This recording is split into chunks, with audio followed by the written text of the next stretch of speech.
नमस्कार, मैं आस्था पांडे और आप देख रहे हैं सी न्यूज भारत और रुक करेंगे यूपी बुलेटिन की ओर।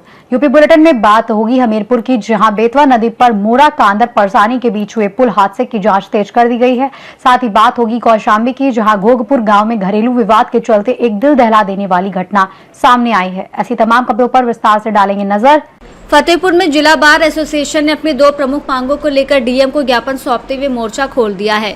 बार एसोसिएशन के अध्यक्ष बाबू सिंह यादव की अध्यक्षता में सौंपे गए ज्ञापन में वकीलों ने गाय को राष्ट्रीय पशु घोषित करने और अधिवक्ताओं की सुरक्षा के लिए अधिवक्ता संरक्षण अधिनियम को तुरंत लागू करने की मांग की है। अधिवक्ताओं का कहना है कि गाय हमारी आस्था और संस्कृति का प्रतीक है, इसलिए इसके संरक्षण के लिए एक समान कानून जरूरी है। वहीं दूसरी ओर वकीलों ने देश भर में अधिवक्ताओं के साथ हो रही घटना और धमकियों को देखते हुए उनकी सुरक्षा सुनिश्चित करने की आवश्यकता जताई है। ज्ञापन में दर्जनों वकीलों के हस्ताक्षर हैं और बार का कहना है कि न्याय व्यवस्था की मजबूती के लिए अधिवक्ताओं की सुरक्षा अत्यंत जरूरी है। डिस्ट्रिक्ट बार एसोसिएशन फतेहपुर की तरफ से गाय को गौ माता या राष्ट्रीय माता घोषित किए जाने के संबंध में जिलाधिकारी के माध्यम से उत्तर प्रदेश सरकार और भारत सरकार को एक ज्ञापन दिया गया है और ये चाहा गया है कि गाय को गौ माता और राष्ट्रीय माता घोषित करें। इसके अतिरिक्त अधिवक्ताओं की सुरक्षा है, अधिवक्ता प्रोटेक्शन बिल जो कानून का रूप ले चुका है उसे उत्तर प्रदेश में लागू किए जाने हेतु अनुरोध किया गया है और इसी संबंध में आज हम लोगों ने अधिवक्ताओं ने एकत्र होकर एक ज्ञापन जिलाधिकारी को सौंपा गया है। फतेहपुर से सी न्यूज संवाददाता शारिफ कमर की रिपोर्ट। हमीरपुर जिले में बेतवा नदी पर मोरकांदर परसानी के बीच हुए पुल हादसे की जांच तेज कर दी गई है, जिसमें 29 मई की रात सेगमेंट गिरने से 6 मजदूरों की मौत हो गई थी।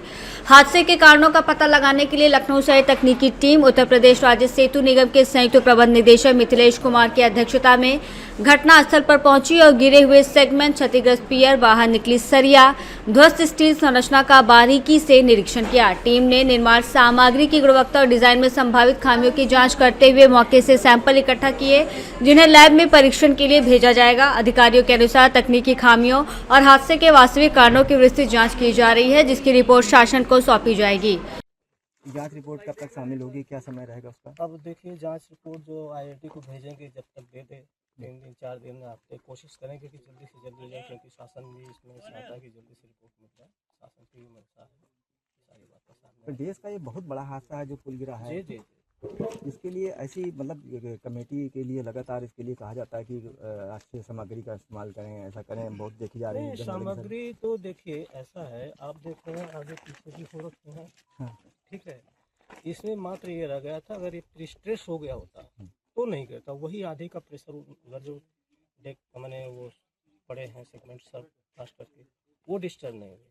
बस ये खींचना था, वायर जो हम लोग देख रहे हैं लगे हैं उसमें, आप भी देखे होंगे लगे हैं, वो खींच गया होता, प्रेस हो गया तो एक रूप में आ गया। ऐसे अलग अलग था। तेज हवा उसका थर्स्ट तो दे रहा है ना, थर्स्ट 120 उसके आसपास पहुंच गया होगा। हवा की स्पीड से ज़्यादा उसका थर्स्ट पड़ता है, तो उस वजह से कोई भी सेगमेंट प्रेस नहीं हुआ, तो एक जैसा नहीं हो पाया था। अगर वो प्रेस हो जाता, एक जैसा होता, कहीं नहीं जाता। लेकिन अगर एक भी सेगमेंट थोड़ा बहुत इधर उधर हुआ, वो पूरा ऐसे इतनी ऊंचाई देख रहे हैं ना, पूरा जैसे पेड़ को झकझोरता है उस तरह से झकझोरा है, और ऐसे में हादसा। मानते अगर पूरा बन जाता तो हादसा ना होता? नहीं, बस वो उसी की तैयारी थी, कंटिन्यूअस चल रहा था उसका। थोड़ा सा अब यह है कि लेबर, जैसे हम बता रहे हैं कि अमूमन होता है भाई, रास्ते पे चल रहे हो, आधी तेज पानी ऐसे आ जाए तो पेड़ के नीचे नहीं होना चाहिए भाई, कौन पेड़ कब गिर जाए।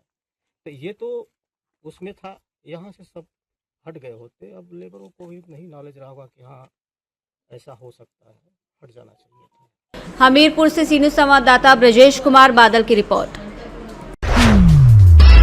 कौशाम्बी जिले के महेवा घाट थाना क्षेत्र से घोकपुर गांव में घरेलू विवाद के चलते एक दिल दहला देने वाली घटना सामने आई है, जहां पति ने पत्नी की गला घोंटकर हत्या कर दी।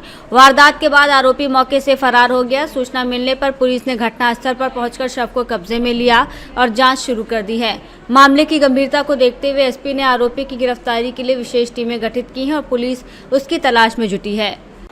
आज सुबह थाना क्षेत्र महेवा घाट के जो घोकपुरवा मजरा है, यहाँ से ग्राम प्रधान ने थाने पर आके सूचना दी थी कि गांव में रहने वाले शिव भोला जो हैं, इन्होंने रात्रि में अपनी पत्नी की हत्या कर दी है। इस सूचना पर स्थानीय पुलिस तथा अधिकारीगण द्वारा निरीक्षण घटनास्थल किया गया है। फील्ड यूनिट की टीम को बुलाकर यहाँ से सैंपल जो है वो उसको कलेक्ट किए गए हैं, सारे साक्ष्य संकलित किए गए हैं।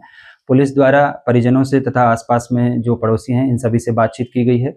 ये प्रथम दृष्टया संज्ञान में आया है कि जो मृतका है इसका अपने पति से झगड़ा हुआ था और उसी के बाद जो है रात्रि में इन्होंने इसका गला दबाकर हत्या कर दी है। इसमें गले का कपड़ा जो है इसके गले में पड़ा हुआ मिला था, जिससे प्रतीत हो रहा है कि ये गला घोंटकर इनके पति द्वारा हत्या की गई है।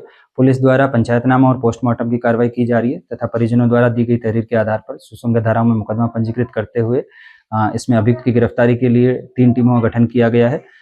इस प्रकार जो निरीक्षण घटनास्थल करते हुए पंचायतनामा पोस्टमार्टम की कार्रवाई तथा अभियुक्त की गिरफ्तारी सुनिश्चित की जा रही है। कौशाम्बी से सी न्यूज़ संवाददाता हर्षित की रिपोर्ट। उन्नाव जनपद के पूर्वा कोतवाली क्षेत्र अंतर्गत रसीदपुर माइनर के पास संदिग्ध परिस्थितियों में पति पत्नी के शव मिलने से हड़कंप मच गया। सूचना पर एडिशनल एसपी और फॉरेंसिक टीम मौके पर पहुंची और जांच शुरू की। मृतकों की पहचान अनिल शुक्ला और उनकी पत्नी सोनी शुक्ला निवासी तूरी गांव के रूप में हुई है, जिनका लगभग 6 महीने पूर्व प्रेम प्रसंग के चलते विवाह हुआ था। पुलिस ने दोनों शवों को कब्जे में लेकर पोस्टमार्टम के लिए भेज दिया और मामले की सभी पहलुओं से जाँच की जा रही है। सर, एक घटना हुई है, 2 शव मिले, क्या मामला है और जांच में क्या निकला अब तक? ये रसीदपुर माइनर के पास थाना पूर्वा में अनिल कुमार व सोनी की बॉडी मिली है। ये दोनों आपस में इन्होंने 2025 में शादी करी थी। इसके बाद आपस में परिवार वालों द्वारा बताया आपस में विवाद चल रहा था। प्रथम दृष्टया जहर खाके प्रतीत हो रहा है घटना होना। शव को पोस्टमार्टम के लिए भेजा जा रहा है। फॉरेंसिक टीम मौके पे मौजूद है। पोस्टमार्टम में जो भी रिपोर्ट आएगी उसके आधार पर आगे कार्रवाई की जाएगी। उन्नाव से सी न्यूज़ संवाददाता शशांक की रिपोर्ट। फिलहाल इस बुलेटिन में बस इतना ही। बाकी देश और दुनिया की तमाम बड़ी खबरों के लिए बने रहिए सी न्यूज़ भारत के साथ।